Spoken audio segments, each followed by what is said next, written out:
बेटा आज हम लोग यूनिट 5 यानी कि द्रव्य की अवस्थाएं पढ़ेंगे।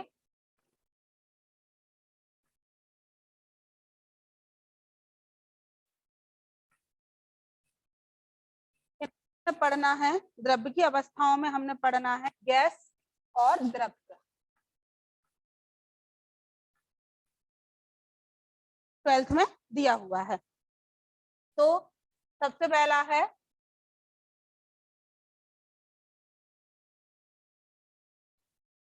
द्रव्य की अवस्थाएं। तो हमें पढ़ चुके हैं 9th में, और भली भांति हम जानते हैं कि भौतिक अवस्था के आधार पर द्रव्य कितने प्रकार के होते हैं? 3 प्रकार के होते हैं। कौन कौन से? ठोस, द्रव और गैस। ठोस अवस्था पदार्थ की वह अवस्था में है जिसमें पदार्थ का आयतन एवं आकृति दोनों निश्चित रहती है, ठोस अवस्था कहलाती है। जैसे कि मेज है, कुर्सी है, टेबल है आदि। द्रव अवस्था पदार्थ की वह अवस्था जिसमें द्रव का आयतन निश्चित रहता है परंतु आकृति अनिश्चित रहती है। जिस बर्तन में डालो है उसी का आकार ग्रहण कर लेती है, द्रव अवस्था कहलाती है। जैसे दूध है, तेल है, पानी है। अंतिम अवस्था है हमारी गैस अवस्था। तो पदार्थ की वह अवस्था जिसमें किसी भी पदार्थ का ना तो आयतन निश्चित होता है ना ही आकार, वह पदार्थ की गैस अवस्था कहलाती है। जैसे ऑक्सीजन है, वायु है, नाइट्रोजन गैस है, कार्बन डाइऑक्साइड है, एक्सेट्रा। जितनी भी गैसें हैं वो सब गैस अवस्था का उदाहरण होगी। अब आती है एक अवस्था परिवर्तन होता है तो जब किसी भी पदार्थ की भौतिक अवस्था के ताप एवं दाब में हम परिवर्तन करते हैं तो पदार्थ की भौतिक अवस्था एक अवस्था से दूसरी अवस्था में परिवर्तित हो जाती है। यह क्या कहलाता है? अवस्था परिवर्तन कहलाता है। जैसे अगर हम बर्फ को गर्म करेंगे तो वो जल में यानी कि द्रव में बदल जाएगा, और जल को गर्म करेंगे तो यानी कि वाष्प में यानी कि वह गैस में परिवर्तित हो जाएगा। उसी तरीके से अगर हम जल वाष्प को ठंडा करेंगे तो वह द्रव में यानी कि जल में परिवर्तित हो जाएगी, और द्रव को और ठंडा करेंगे हम तो किसमें हो जाएगा? ठोस में यानी कि बर्फ में परिवर्तित हो जाएगा। तो इसी प्रकार पदार्थ की भौतिक अवस्थाओं के ताप एवं दाब में परिवर्तन करने पर पदार्थ की भौतिक अवस्था एक अवस्था से दूसरी अवस्था में परिवर्तित हो जाती है। यह कहलाती है अवस्था परिवर्तन। अब आता है एक वर्ड अंतरा आणविक अन्योन क्रियाएं।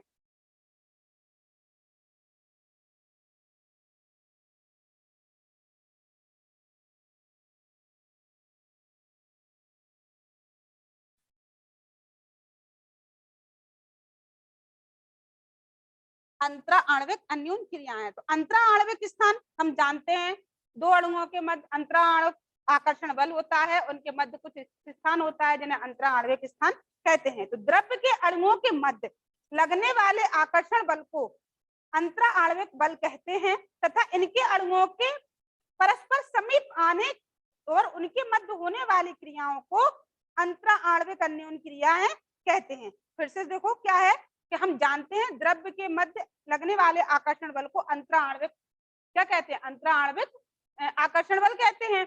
और ये जब दो द्रव्य के अंतरा आणविक स्थान या इनके दो द्रव के अणुओं के मध्य, दो द्रव्य के अणुओं के मध्य जो क्रियाएं होती हैं समीप आने के लिए, वह कहलाती हैं अंतरा आणविक अन्योन क्रियाएं। कि अंतरा आणविक स्थान को पार कर जो समीप आ रहा है वो क्रियाएं कहलाती हैं अंतरा आणविक अन्योन क्रियाएं। अंतरा आणविक क्रियाएं मुख्य रूप से निम्न प्रकार की होती हैं। पहली है प्रेरित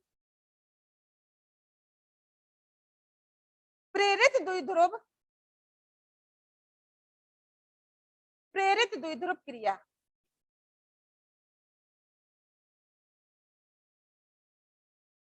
अन्योन क्रिया।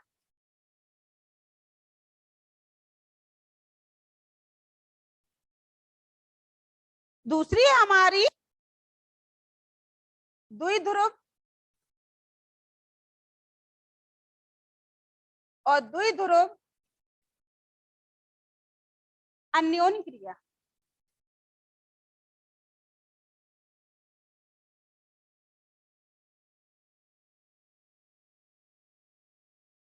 है द्विध्रुव प्रेरित द्विध्रुव अन्योन क्रिया। द्विध्रुव और प्रेरित द्विध्रुव अन्योन क्रिया।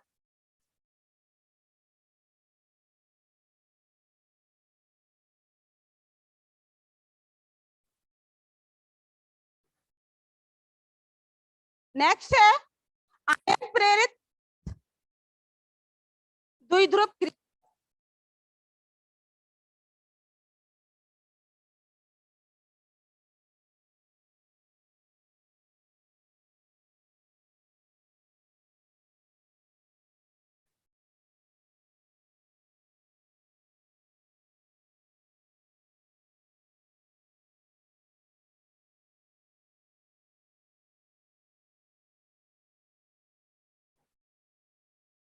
इसके बाद आती है बारी आयन द्विध्रुव अन्योन क्रिया।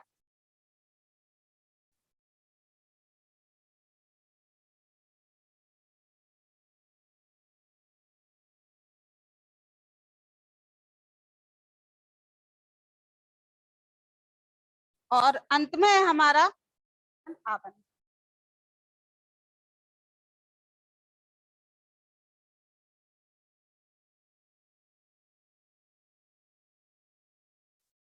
फिर से देख लो, अंतरा आणविक अन्योन क्रियाएं क्या होती हैं।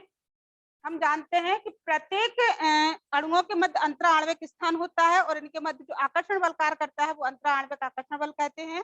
लेकिन जो इनके जो अणुओं को समीप लाने के मध्य जो क्रियाएं होती हैं वो अंतरा आणविक अन्योन क्रियाएं कहलाती हैं। ये निम्न प्रकार की होती हैं। पहली प्रेरित द्विध्रुव अन्योन क्रिया, द्विध्रुव द्विध्रुव प्रेरित अन्योन क्रिया, द्विध्रुव प्रेरित द्विध्रुव अन्योन क्रिया, आयन प्रेरित द्विध्रुव अन्योन क्रिया, आयन द्विध्रुव अन्योन क्रिया और हाइड्रोजन आबंध। अब ये देखो है क्या, इनके बारे में पढ़ते हैं। तो प्रेरित द्विध्रुव ये दोनों क्रियाएं होती हैं नॉन पोलर उसमें यौगिक में या तत्व में। नॉन पोलर बोले तो आसीन, जिसमें कोई भी न धनावेश हो न ऋणावेश हो किसी भी तरीके का, ठीक। लेकिन हम जानते कि प्रत्येक में इलेक्ट्रॉन चक्कर लगाते हैं। जब इलेक्ट्रॉन चक्कर लगा रहे हैं इसमें, और तो एक कंडीशन ऐसी आएगी, इलेक्ट्रॉन दोनों जब आसपास होंगे दोनों के अणु, तो ये कंडीशन ऐसी आएगी कि इसका चक्कर कैसा होगा, ठीक विपरीत, जिसके कारण इन पर तात्कालिक और क्षणिक यानी कि बहुत कम समय के लिए और तुरंत कुछ समय के लिए और बहुत जल्दी होने वाली तात्कालिक और क्षणिक क्रिया होती है मध्य आ जाता है। और विपरीत आवेश जहां आया तो एक दूसरे के मध्य आकर्षण बल कार्य करेगा, जिससे क्या होगा, क्रियाएं हो जाएंगी, पास आने की अन्योन क्रियाएं हो जाएंगी। ऐसी क्रिया कहलाती है प्रेरित द्विध्रुव अन्योन क्रिया। समझ में आई? किनके मध्य होती है, नॉन पोलर यौगिकों के मध्य, तत्वों के मध्य, जिनमें कोई भी पोलर नहीं पाए जाते, जिनमें कोई भी विपरीत आवेश नहीं पाए जाते, उनके मध्य होती है। ये तात्कालिक और क्षणिक होती है। क्यों होती है? इलेक्ट्रॉनों के चक्रण के कारण। दूसरी हमारी द्विध्रुव अन्योन क्रिया, सीधा सीधा नाम से आ रहा है कि पोलर यानी कि द्विध्रुव होंगे, ऐसे यौगिकों में पाई जाती है जिनमें एक धनावेश और एक ऋणावेश होता है। एग्जाम्पल अगर हम बात करें HCl की, ठीक, तो HCl में एक H धनावेश है और ACl ऋणावेश है, ठीक है। इसमें भी H धनावेश है और Cl ऋणावेश। तो जब विपरीत आवेश आएंगे तो इनके मध्य आकर्षण बल कार्य करेगा, जिसके कारण इनके मध्य बॉन्ड फॉर्मेशन हो जाएगा या इनके यौगिक पास आ जाएंगे और क्या हो जाएगी, द्विध्रुव अन्योन क्रिया हो जाएगी। तो द्विध्रुव अन्योन क्रिया ऐसे यौगिकों के मध्य होती है जिनमें एक धनावेश और एक ऋणावेश पाया जाता है। तीसरी है हमारी द्विध्रुव प्रेरित द्विध्रुव क्रिया। तो द्विध्रुव में एक में धनावेश एक में ऋणावेश होगा। एक यौगिक में एक यौगिक होगा हमारा उदासीन, ना उसमें धनावेश होगा न ऋणावेश होगा। परंतु जब ये एक दूसरे के मध्य आते हैं तो इसके कारण, इस द्विध्रुव अणु के कारण या इस द्विध्रुव तत्व के कारण या यौगिक के कारण इस दूसरे तत्व में आकर्षण बल कार्य करने लगता है या विपरीत आवेश उत्पन्न हो जाता है, जिसके कारण अन्योन क्रिया संपन्न होती है। वो कहलाती है हमारी द्विध्रुव प्रेरित द्विध्रुव अन्योन क्रिया। नेक्स्ट है आयन प्रेरित द्विध्रुव क्रिया। जैसा कि नाम से आ रहा है, प्रेरित होगी, द्विध्रुव में प्रेरण होगा। किसके कारण होगा? आयन के कारण। फॉर एग्जाम्पल अगर नेगेटिव आयन होगा तो वो पॉजिटिव आयन को अपनी ओर प्रेरित करेगा, और पॉजिटिव आयन होगा तो वो नेगेटिव आयन को अपनी तरफ प्रेरित करेगा। इस तरीके से जो क्रियाएं होगी वो आयन प्रेरित द्विध्रुव अन्योन क्रिया कहलाती है।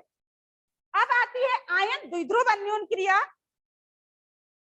तो आयन द्विध्रुव अन्योन क्रिया किसी आयन के समीप अध्रुवीय अणु आने पर आयन के अध्रुवीय अणुओं को प्रेरित करने लगता है और उसको कैसा बना देता है, ध्रुवीय, यानी कि उसको पोलराइज कर देता है, जिससे आयन और यह प्रेरित द्विध्रुव अणु एक दूसरे को अपनी ओर आकर्षित करने लगते हैं और इससे आयन प्रेरित होकर के आयन द्विध्रुव अन्योन क्रिया हो जाती है। फॉर एग्जाम्पल नाइट्रेट जो आयन होता है वो जब आयोडीन से क्रिया करता है तो उसकी तरफ अपनी ओर आकर्षित कर लेता है और क्या हो जाती है, आयन प्रेरित द्विध्रुव अन्योन क्रिया संपन्न हो जाती है।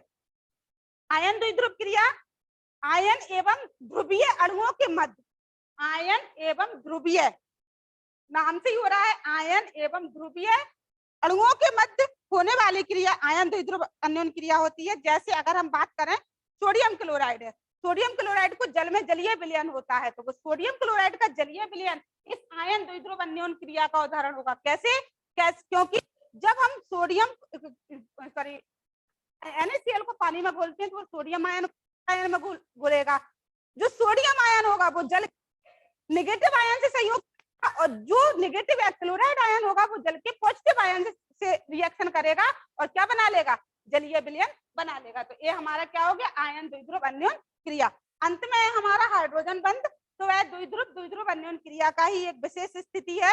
ये उन अणुओं में पाई जाती है जिनमें हाइड्रोजन परमाणु विद्युत ऋणात्मक परमाणु से सहसंयोजक बंध बनाता है। ऐसे अणुओं के मध्य एक आकर्षण बल कार्य करता है जिसे हम क्या करते हैं, हाइड्रोजन आबंध कहते हैं। जैसे HF यानी कि हाइड्रोजन फ्लोराइड का बनना, HF का बनना, तो इसमें ये क्या है, पॉजिटिव या नेगेटिव, और ये सहसंयोजक बंध के द्वारा बन रहा है। इसी तरीके से ये दूसरा भी ऐसी कार्य करेगा और इस तरीके से, लेकिन इनके और इनके मध्य जो कार्य करेगा, जो फोर्स ऑफ अट्रैक्शन कार्य करेगा जिसके कारण ये बंध करेगा, तो वो कहलाता है हमारा हाइड्रोजन बंध।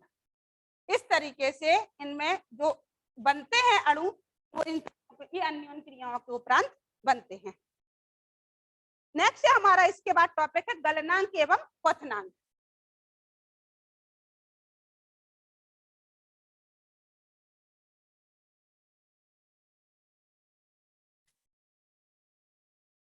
क्या है नेक्स्ट टॉपिक, गलनांक और क्वथनांक।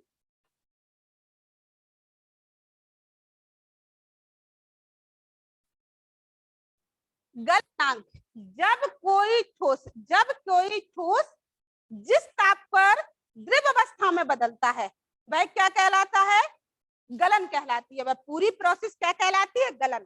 क्या, ठोस किस पर, निश्चित ताप पर, निश्चित ताप पर किसमें बदल जाती है, द्रव अवस्था में बदल जाती है। ये पूरी प्रोसेस कहलाती है गलन, और वह निश्चित ताप वह कहलाता है गलनांक। तो अलग अलग तत्वों का गलनांक अलग अलग होता है, अर्थात अलग अलग ठोस वस्तुएं अलग अलग ताप पर द्रव अवस्था में बदलेंगी। जैसे अगर हम बात करें बर्फ की बात करें तो बर्फ जो होता है वो 0 डिग्री सेल्सियस पर ठोस अवस्था में यानी कि पानी ठोस अवस्था में पाया जाता है, और अगर हम उसी बर्फ को फ्रीजर से 0 डिग्री सेल्सियस से उसका हम ताप बढ़ा दें, नॉर्मली अगर हम 20 से 25 डिग्री सेंटीग्रेड ताप भी कर दें तो वह द्रव अवस्था में बदल जाता है। तो वह निश्चित ताप जिस ताप पर संपूर्ण ठोस द्रव में बदलने लगता है वह उसका गलनांक कहलाता है, और यह संपूर्ण प्रक्रिया क्या कहलाती है, गलन कहलाती है। नेक्स्ट हमारा क्वथनांक। तो क्वथनांक में जब द्रव निश्चित ताप पर किसमें बदल जाए, वाष्प में या गैस अवस्था में कन्वर्टेड हो जाए, वह कहलाता है हमारी क्वथन कहलाती है वह पूरी प्रोसेस। और वह जो निश्चित ताप जिस पर कोई भी द्रव गैस में वाष्प में परिवर्तित होता है वह उसका क्या कहलाती है, क्वथनांक कहलाती है। सबसे सरल हम पानी का ही उदाहरण ले लें। पानी को जब हम गर्म करते हैं तो 100 डिग्री सेल्सियस ताप पर पानी भाप में परिवर्तित या जल वाष्प में परिवर्तित होने लगता है। तो हम यहाँ क्या कहेंगे, जल का क्वथनांक कितना है, 100 डिग्री सेल्सियस। अर्थात कोई भी द्रव जिस ताप पर गैस में कन्वर्टेड होने लगता है वह उसका क्वथनांक कहलाने लगता है। अब हम कहें अणुओं की अवधारणा के आधार पर कुछ गैस नियम दिए हुए हैं, तो उन गैस नियमों की भूमिका क्या है ये हम पढ़ेंगे। जैसे हमारा बॉयल का नियम है, चार्ल्स का नियम है, गैलुसाक का नियम है, आयतन संबंधी नियम है, ये सारे हम पढ़ेंगे अगले लेक्चर में। आज के लिए हमें इतना ही काफी है, इनका आप रिवीजन करेंगे, आपको जो भी डाउट होंगे वो आप हमसे दोबारा पूछ लेंगे।